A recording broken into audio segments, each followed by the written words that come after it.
Will call to order the regular board meeting of the Board of Election Commissioners for the City of Chicago. Good morning, my name is Marisol Hernandez. I'm the chair, and with me today is Commissioner June Brown, present, and Commissioner William Cressy. Also present. Next item on the agenda is the consideration of the agenda and proposed changes.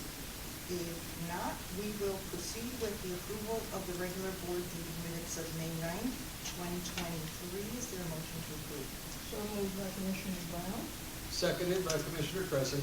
Properly moved and seconded. All those in favor, please state aye. Commissioner Brown votes aye. Commissioner Cressy votes aye. Motion passes. Next is the Executive Director's Report. Mr. Holliday. Morning, Madam Chair, Commissioner Brown, and Commissioner Cressy. I attended the 2023 annual conference of the International Association of Government Officials in Fort Worth, Texas, where I took part in discussions on what it's like to be a public official in the spotlight, how to stay safe on the job, celebrating our rock star employees, and how not to let them get away, facing crisis in the post-pandemic and its impact on our working environment, and mental health, and discussions of fair vote on ranked choice voting. Also attended certified public leadership classes, understanding municipal budgets and inter-engagement, effective leadership strategies to build trust and improvement in communication. At the end of the classes, I received my certification in public leadership for the various leadership courses that I have taken. On tomorrow, I will be participating in the roundtable discussion of mail ballot envelope design, sponsored by the National Vote at Home Institute. We received 3 responses to our RFP for a new poll book, but in the next couple of weeks, we will have the 3 come in and present the product. We also moved forward with our RFP for the website. Max Bever, our Director of Public Relations, will get more details. And we are in the process of preparing our 2024 budget. That's all I have. And when is that budget due? They haven't given us a date yet. So we're waiting for our scheduled date, but we're moving forward with preparing our budget.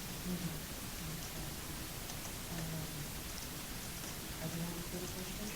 The presentations on the poll book, can you keep the board members apprised who end up coming into the demonstration? Yes, we will. I will. Thank you. Okay. Anything else going on with regard to the preparation for the 2024 primary? No, other than we're at the warehouse just preparing things, cleaning up things to get ready. Okay. Thank you. And next we'll hear from our Assistant Executive Director, Sandra Spera. Good morning, Sandra. Good morning, Madam Chair. Good morning, Commissioners. I was on vacation for an enjoyable 2 weeks, and now I'm back to the grindstone and planning for the upcoming elections. I met with our Dominion representative last week, and my meetings with the representative will be bi-weekly, starting at the end of the month. HR has hired summer interns to assist in the various departments. This will help them get familiar with the election process. The warehouse has started removing voting equipment from the early voting carriers and is doing an inventory. Seals are being recorded, and both the seals and equipment are being removed from the election day carriers. As the executive director reported, the e-poll book procurement process is moving along as scheduled. And that ends my. Thank you. Any questions? As to the community reps, when you say, is this developing relationships outside of this community rep? You said you're doing a community No, rep. I met with the Dominion representative. Oh, Dominion. Dominion equipment. So we're just gonna go with our coming up election project. Okay. Thank you. Thank you. Next, we'll hear from our Public Information Director, Max Bever. Thank you, Chairwoman. As Director Holliday mentioned, we look forward to presenting the board with a selected vendor from our website development RFP by the next board meeting. Our responses were originally due on June 16th. We received 10 responses for some very qualified vendors and reviewed all of those. However, during the process, unfortunately, we discovered the budget that was initially included in the RFP did not allow for the flexibility and would not cover all the functional requirements that were included in the RFP. So as a solution, we did reissue it with a due date of this Friday, invited all of the vendors who did respond to just respond back again, removing the budget and allowing them to submit a full pricing proposal. We do believe that this will give us the best flexibility for this project moving forward and allow us to work with the vendor in ways that will not tie our hands. We look forward to having the new website scheduled to go live by the end of this year, right ahead of the vote by mail application due date on December 20th. So we will present that selected vendor as well as an agreement to the board by next board meeting. But those responses are due on Friday. We will review everything early next week and make the selection. So we are almost there with the project, and then would look forward to entering into a year-long contract with this vendor, have the new website go live by the end of the year, and continue building upon it as we head into the 2024 elections. Some good news with our work with our historical election records that were being restored. That project is done. Over 600 old historical records dating back to 1880s. Our poll books, our other records have been freeze-dried. They've been treated for mold and other damage. We look forward to working with the Chicago Public Libraries over at the Harold Washington Library for future storage. We will work with the board over the next coming months for a custody agreement for those documents, but we will be doing a combined communications plan around this work once it's delivered over there, as well as highlighting the importance of these documents and the history contained within.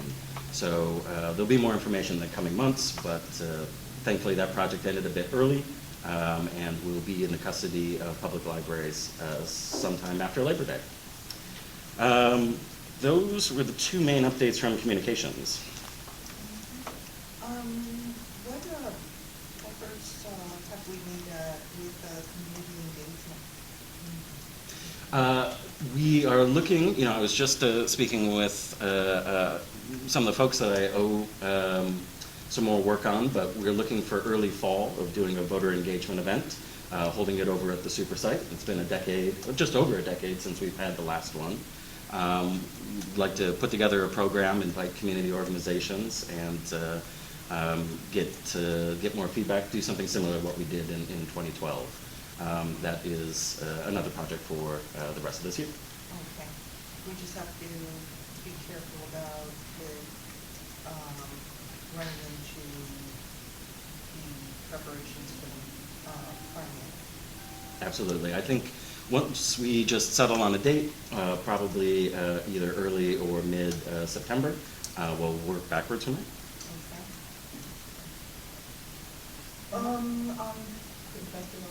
Community engagement as well. As far as some of the things that are happening in the city and different organizations having events, are we engaged with them? Very much so. Our community services team is hard at work. They are making their own opportunities. I know that Kimi Mehta has attended several theatrical events with the table. We have been attending summer events, the Dragon Boat Race. I know Jane Lau was there with our voter registration table. They've been out in the community. I myself will be leading up a session with the Center for Tech and Civic Life this Thursday. We've got additional events as they happen throughout the rest of this summer. Wherever we can, we'd like to set up a table and just make sure we've got our voter registration forms and letting people know that the next election really isn't that far away. Hey, Commissioner Brown, we will have a table with folks that can get community as well. A couple years ago, we had Bridget Shore out there in Washington Park, and with the parade route taking registration. So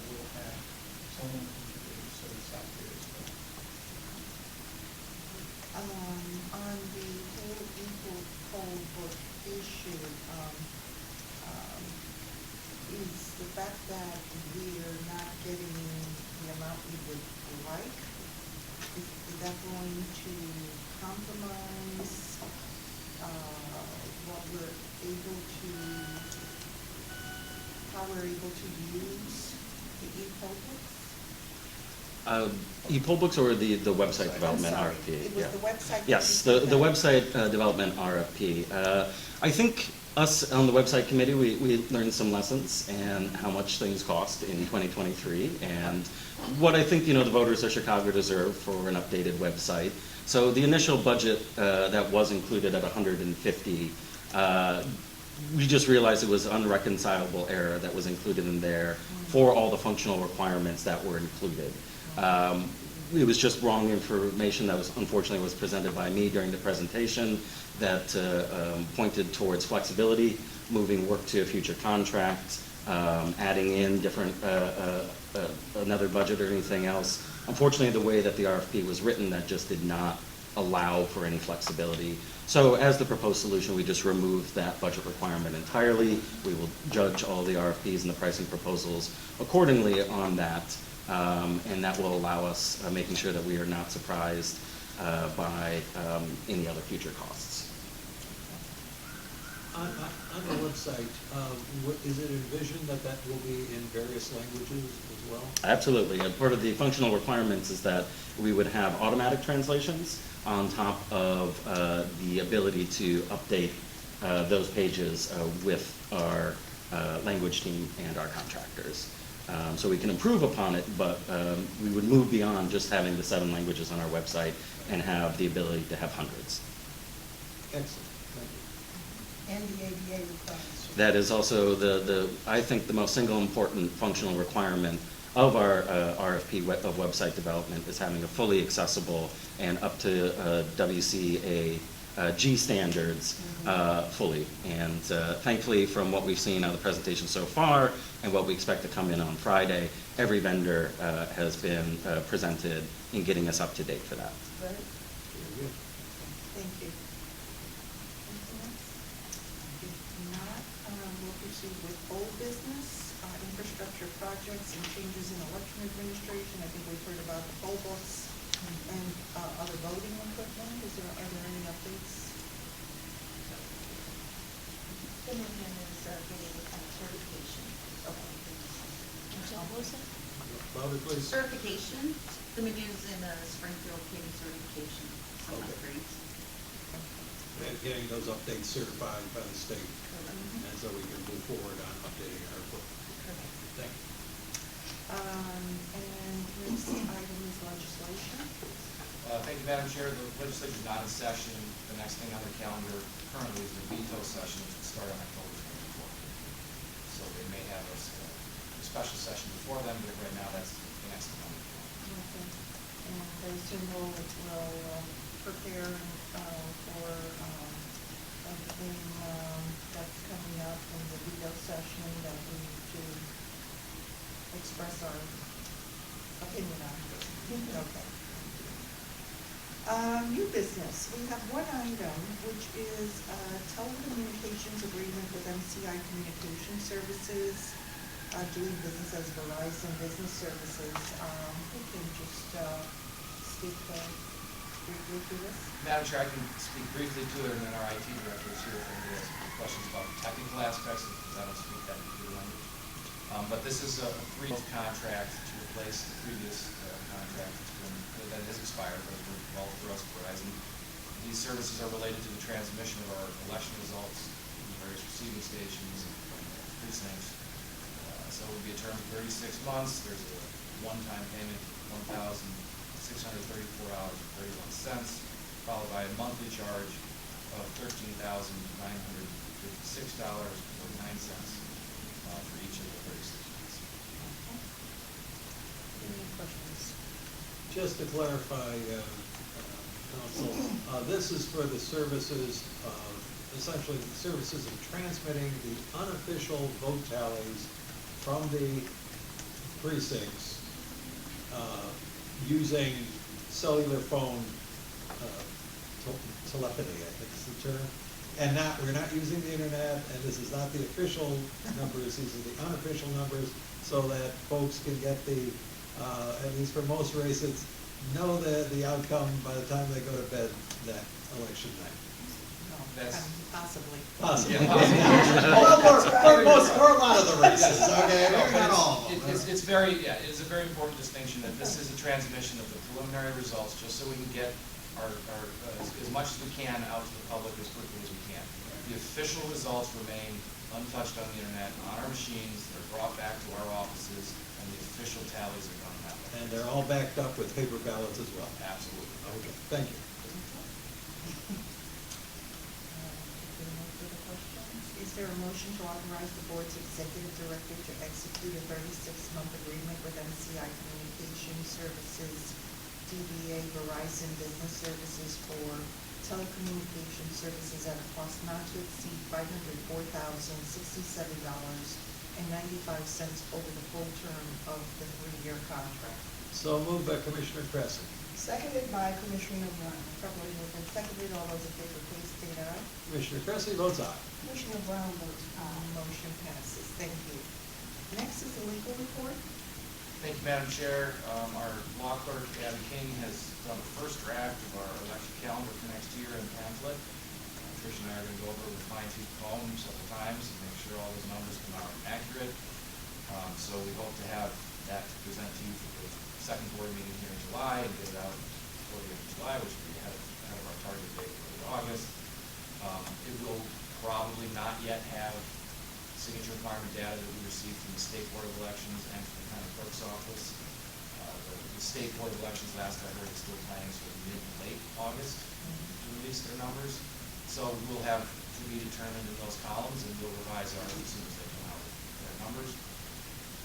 I've also recently been having some meetings with the county clerk's office in conjunction with the attorneys from the legislative reference group in Springfield, the Legislative Council. This is about the implementation of judicial subsidy bonds. In 2022, there was legislation passed to expand the number of judicial subcircuits in Cook County from 15 subcircuits to 20.